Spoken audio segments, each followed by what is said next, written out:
Hello, hello, hello, and welcome to the RIA Tech Talk podcast brought to you by RIA Workspace. I'm Todd DeRoca, and alongside me is my partner in crime, Mr. David Kakish.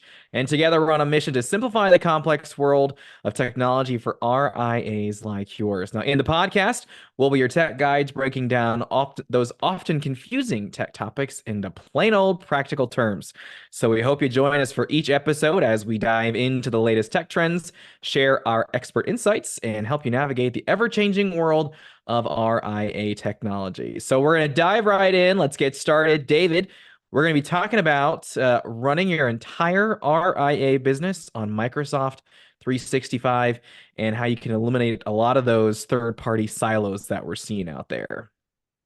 Sounds good. Well, Todd, thank you for introducing me, and I want to thank the listener. And here's, it's really amazing because I feel like I'm a broken record and I'm repeating the same message, but Mm-hmm. it happens all the time where RIAs are not fully utilizing the Microsoft 365 subscription and paying for third-party tools that are not as good as what Microsoft provides. And I mean, prior to our call right now, I had one of those calls where it's like, oh my goodness, it's just amazing. It's same thing. So I'm repeating it and I'm going to keep repeating it. And I feel like I'm repeating the same message, but I'm trying to get the point across that, oh my goodness, so many of you are not doing this. And that's why I'm repeating Mm-hmm. it. But I will be talking about, I guess what I'm going to say is you can run your entire business on Microsoft 365. There are pieces that you may not because there's something better that's out there. But I would say, 80–90% of what Microsoft has for you works really, really, really well. And I'm gonna say this, and I say this with a high level of confidence that if you're listening to us, I'm gonna share 8 different things, but I can tell you there's at least one that's gonna a very actionable insight that you can take and you can apply in your business, and it's gonna make a difference. I'm pretty sure there's 3 or more that you can walk away and apply in your business. But let's just say, even if you walk away with one actionable item that you can apply in your RIA, it's going to have a really big impact. And what you can do is with these things that we share with you, you can either do it yourself. You can go to your current IT provider to help you and say, hey, I heard David and Todd talk about this thing. We want to go ahead and, roll this out for us, or reach out to us and we're happy to help. So, Yeah. Todd, I So don't know if David, I feel like go ahead. no, so you say you were a broken record, but I will tell you, I finally heard your message because even me, I switched to Microsoft 365 just about a month ago, 365 Office and all that, because as a small business owner, and I'm not kidding you, I didn't plan this because you told me they were gonna have silos and all this stuff, but I was using so many different things, Slack, different email servers, all of this stuff. And so I was like, all right, you know what? We're gonna try this. And so actually there is a friendlier pricing version for Microsoft 365 Business for small business owners Yep. like myself. And I was astonished by it. But I will say that now I have all my chats in one place. It all connects into the email. And Mhm. I figured out that Microsoft has Microsoft Stream. And so I can take audio recordings of meetings or whatever, Yeah. and they get transcribed. So no longer do I have to use the third party to transcribe some of my meetings and, talks and all that stuff. So I Yeah. will say, David, after 14 episodes, I have heard your message and I have decided to take the plunge into Microsoft. So yeah, so there you That's go. great. There's That's one great. proof point for you. Yeah. And you're not even an RIA. That's what's I'm amazing, not. right? Yeah, that's That's it's the thing. fantastic. So, all right. Well, I'm glad to see that that's rubbing off on so okay. Now that we've chuckled a little bit, again, the title of the session today is the podcast is running your entire RIA business on Microsoft 365 and how to eliminate silos and third-party tools. And the question that we're going to answer for you is, can I run my entire RIA business on a Microsoft 365 and not have all these different silos? So I'm going to cover, let me take a look here, 8 different things. Don't worry, it's not overwhelming. These are kind of like 8 things that are relevant for your business. And I'll start with the easy one, like email, right? If you have most RIAs now are running Microsoft 365 for email. Some, very few, have an on-site email server. That used to be a thing. It's no longer. A lot of there's a good amount of RIAs that are still using like a different third party to host their email, like maybe Redtail or AppRiver or Rackspace. That's a good solution, but I'm telling you, if you host it with Microsoft, it's a much better solution because you can take advantage of the latest technology that Microsoft has. And I don't want to get too much into it, but like a big concern that we sometimes get is people that are using Redtail as a CRM. Redtail can also host their email. And the big fear is like, hey, if I host my email at Microsoft, am I going to lose all the email history with Redtail and things like that? And the reality is, look, Redtail is a great CRM, but they're not really an email hosted provider. If you host your email with Microsoft and you continue to use Redtail as a CRM, all the client history is still going to be there. You're really not going to lose anything, and there's a direct integration. And it works really well. So number one, and I'm not going to spend too much time on it, is email. That's, I think, pretty straightforward. Okay. Got it. Got it. Todd, any questions on that? Or are we good?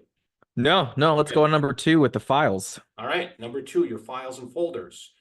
If you have your files on your server in your office, or if you have your files hosted on a server with your IT provider, don't do it. You don't need to do that anymore. Use SharePoint, and I'll explain in a little bit. If you're using Dropbox or Box.com or Ignite or some other online folder system, you don't need it. Get rid of it. Use SharePoint. The reason we say that is SharePoint is fully integrated within the Microsoft ecosystem.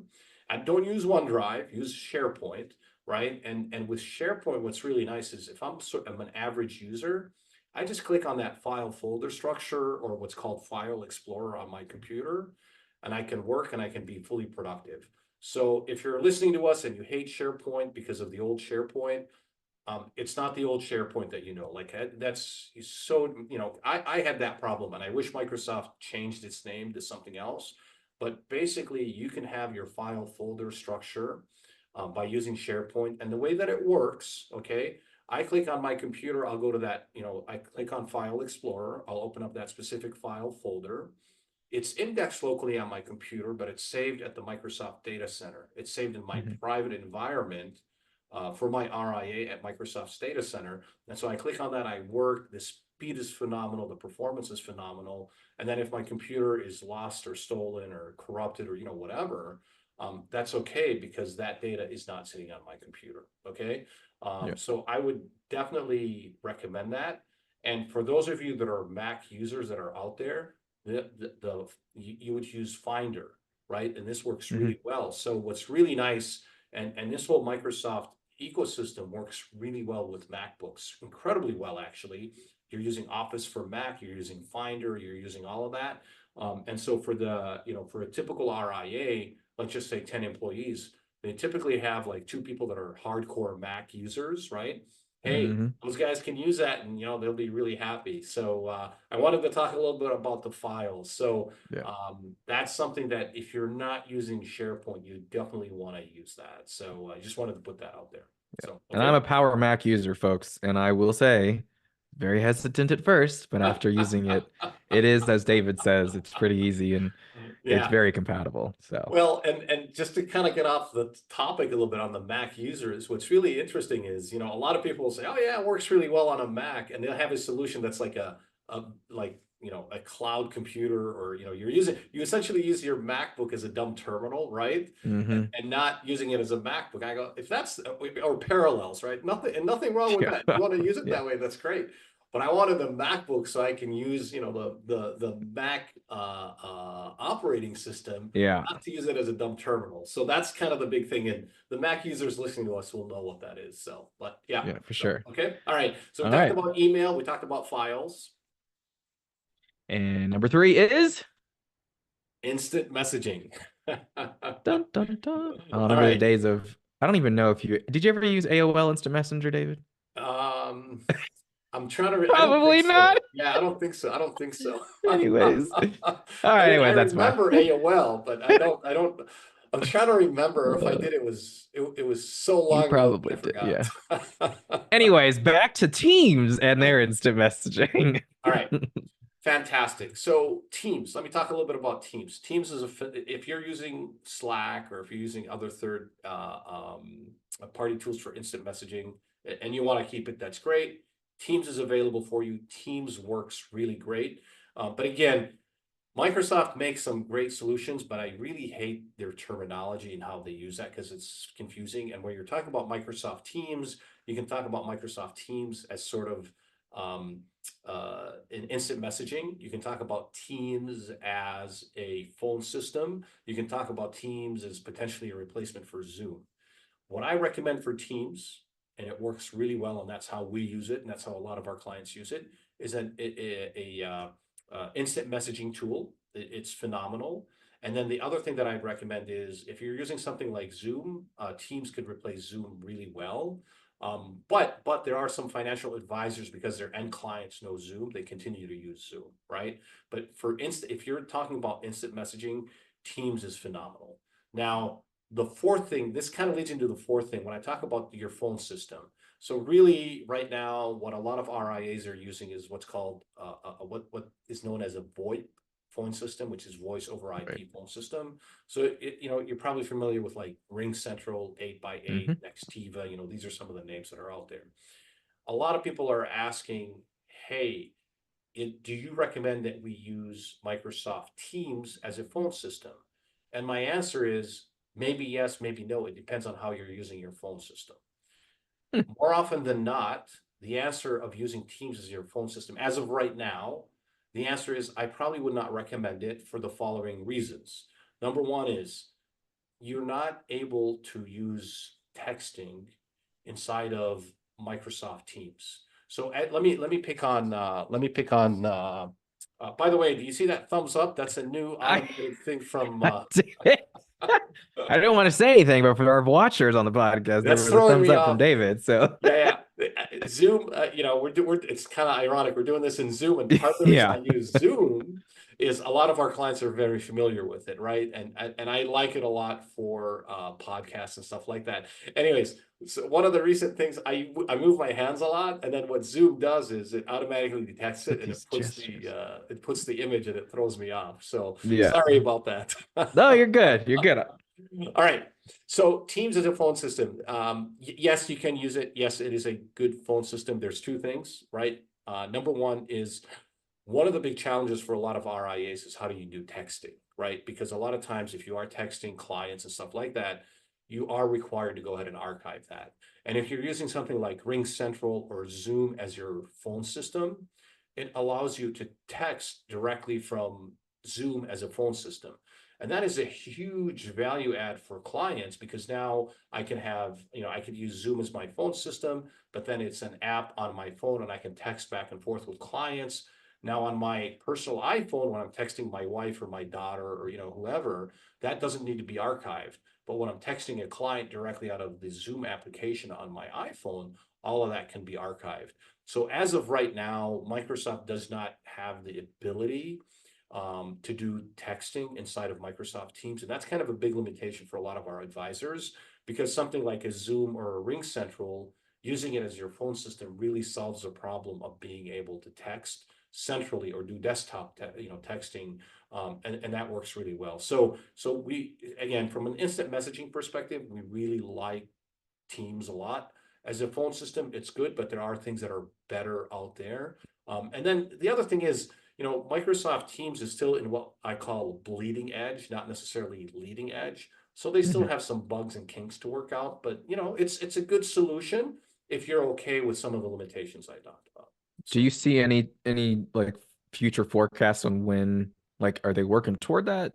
Or do you have any inclination of like, yeah, yeah, this will probably happen like a year or two? yeah, I don't know. So I don't know the timeline, but obviously Microsoft's velocity on when they're working on new things is really, really fast. And I think in the next, 1 to 2 years, my answer is going to be different. But as of right Yeah. now, that's kind of our position on that. And again, just I know the texting is such a pain point for a lot of RIAs that something like a Zoom or like a Ring Central or 8x8, solves the problem for them. And that's why I'm hesitant to recommend Teams, but otherwise, like if that's not critical for you, Teams is actually a pretty good phone system too. So, okay. Nice. All Awesome. right. And that's what's nice is, we give you like the real deal. This is not marketing fluff like, oh That's yeah, right. hey, it's all fantastic, right? We tell you the good, the bad, and the ugly. So, okay. All Yeah. right. Number five.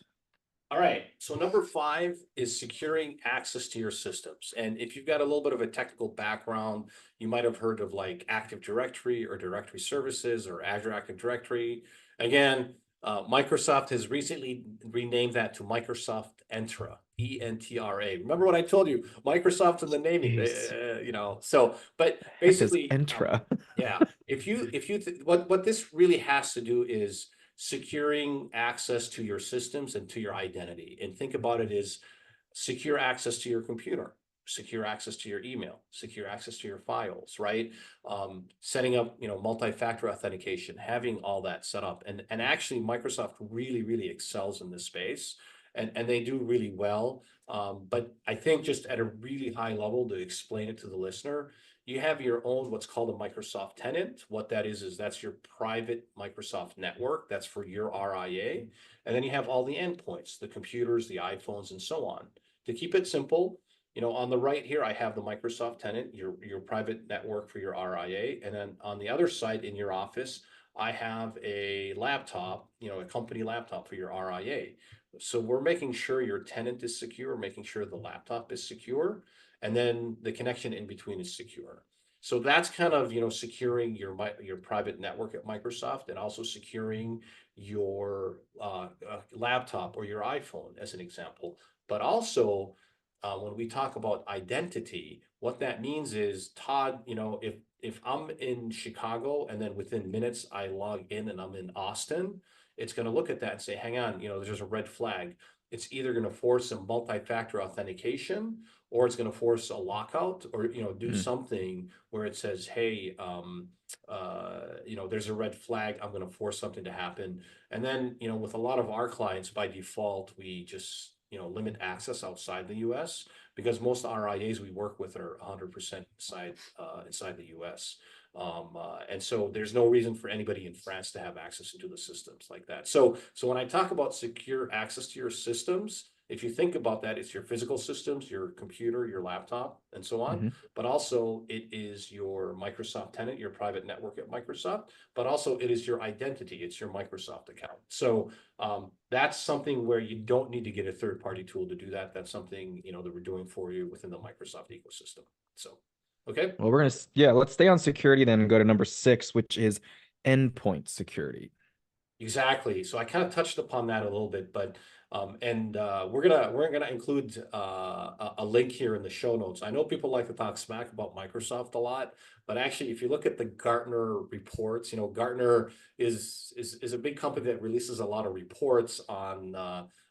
They call it the leader quadrant, like on different tech companies and different things. Yep. Microsoft is in the magic quadrant. They're in the top right-hand corner, which is where you want to be. So for all the smack that people like to talk about Microsoft, actually Microsoft has some great solutions. And when we talk about endpoint security, it's securing that laptop, right? Because or that computer, because the assumption is, especially this day and age, at your RIA, you're working in the office, you're working at home, you're working in a hotel when you're traveling, right? Right. And so how do you provide that? And the way I describe it is kind of like a bubble around the laptop that's providing security. And Microsoft has something called Defender for Endpoint, Defender for Office, Defender for Identity. You don't need to go out and get SentinelOne or CrowdStrike or any of the other ones.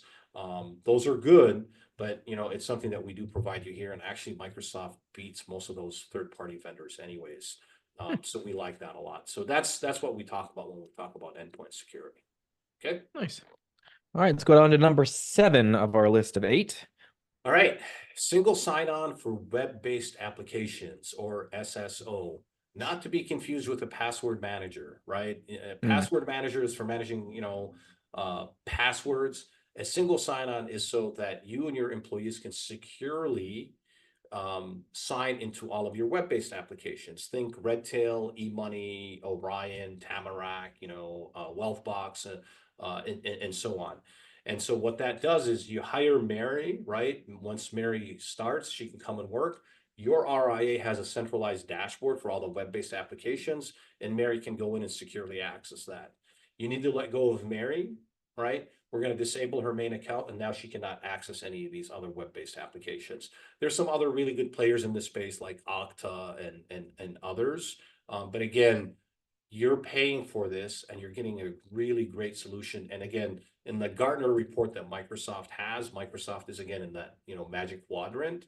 Hmm. Why look at some other options when you go ahead and you can do that? So I've kind of single sign-on for web-based applications, really fantastic solution for Microsoft. And that's something we set up standard for our clients during the onboarding process. Okay. Nice, nice. Rounding out our list of 8, we have a All number right. 8, which is David. Drumroll, please. Sure. Go It's ahead. advanced security features for your email. And when we talk about that is like archiving of emails and Teams, right? And so I want to be careful. I'm going to say archiving email and archiving Teams, but it does not archive social media, websites, or texting, right? So I just want to Hmm. put that out there. And then email encryption, and then data loss prevention for email. And what that is, if I send out an email with a social security number or account number, it'll automatically encrypt it, send it out, and then notify your CCO if you want that. And then e-discovery. So there's a lot of these features that people are paying for, third-party tools like Smarsh, Global Relay, and others. This is something that we can do for you within the Microsoft ecosystem and meets the SEC and the FINRA compliance requirements. So again, the advanced features for email features, archiving of email and Microsoft Teams, email encryption, data loss prevention for email, and then e-discovery. And those are like we could probably talk, we can have a podcast topic on each one of these, but I just kind of wanted to quickly list all these things. So yeah, so I feel like I went really fast and I covered a lot of things, but my point being is these are 8 different things that you can do inside of the Microsoft 365 ecosystem that you don't need to go out and pay for a third-party tool.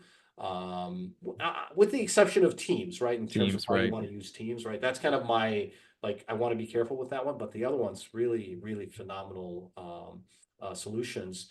And so hopefully you've got less silos, you have tools that are Yeah. better than third-party tools, and you're saving money. So what can you ask for more?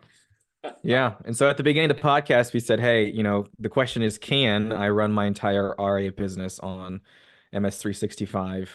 And the answer is yes, you can. And David has walked us through those top 8, areas of how you can, not be so siloed. And so, David, what can the person, the RA do, or the business owner do after they listen to this podcast? What are the top things you want them to do? Yeah, so let me just recap the 8 things really quick. And as I'm recapping them, if you're listening to us, take notes and then go to your IT provider and say, "Hey, David and Todd talked about this. I wanna explore this and I want to test it." So number 1 was email. Number 2 was files on SharePoint. Number 3 was instant messaging using Teams. Number 4 was a phone system on Teams with a big asterisk. Hmm. Number 5 was securing access to your systems, which is Microsoft calls Microsoft Entra, ENTRA. Number 6 is endpoint security. Number 7 is single sign-on for web-based applications. And then number 8, the advanced security features for your email.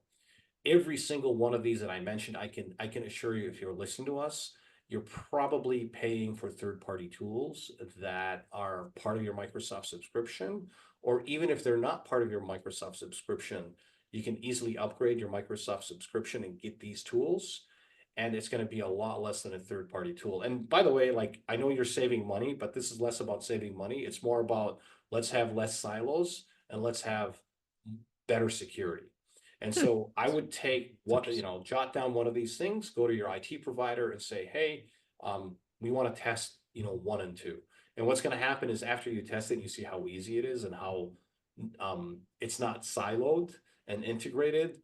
You're going to become addicted and say, "All right, let's keep that feature, or let's get that going." And then obviously we're happy to help. If you want any of that right there, reach out to us and we're happy to help. So that's what I would encourage you to do. I covered 8 things. Take at least one and talk with them, and ideally 3, 3 or more. But I can tell you with great confidence, if you're listening to us, I have over 90% confidence that there is one thing in here that you're not using, and I'd encourage you to do that. So, and I can say this, Todd, because I talk to a lot of RIAs every day, every week, and Sure. so on. So I know this from being out in the real world, not Not behind your in desk in an ivory theory. tower. Yeah, Yeah. exactly. Well, hey, folks, and all the stuff that the Gardner Magic Quadrant and a couple other key resources are inside the show notes below the podcast link, or below the video here. And so, obviously, we're always happy and grateful that you're joining us, and thank you for letting us into your cars, your house, or wherever you're at listening to us. So, again, thanks for listening to the RIA Tech Talk podcast, brought to you by RIA Workspace. And for more podcasts, again, this is episode 14. So we've got 13 other of them. Is that the right sentence? Anyways, there's 13 more on the website at riaworkspace.com. So check those out under the Learning Center. And feel free to reach out to us with any questions or topics you'd like us to cover. And of course, stay tuned for more RIA Tech Talk insights in our next episode. So for David and myself, thanks so much, everybody, and have a great day. Thank you.